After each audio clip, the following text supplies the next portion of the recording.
జర్నలిస్టుల పరువు తీశారు కదరా, రిపోర్టర్లమంటూ దందాలు, 7గురిపై కేసు బుక్. మంచిర్యాల జిల్లా వేమనపల్లి అక్రమ వసూళ్లు రిపోర్టర్లుగా చెబుతున్న ముఠా సభ్యులను పోలీసులు అరెస్టు చేశారు.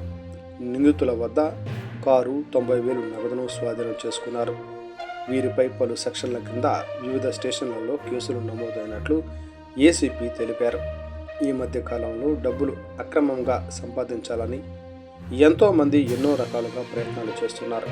ఇలా చేసే ప్రయత్నంలో కొందరు పోలీసులకు అడ్డంగా దొరికిపోతున్నారు. తాజాగా తెలంగాణలో రిపోర్టర్లను చెప్పుకుంటూ ప్రజలను మోసం చేస్తున్న ముఠాను పోలీసులు ఎట్టకేలకు పట్టుకున్నారు.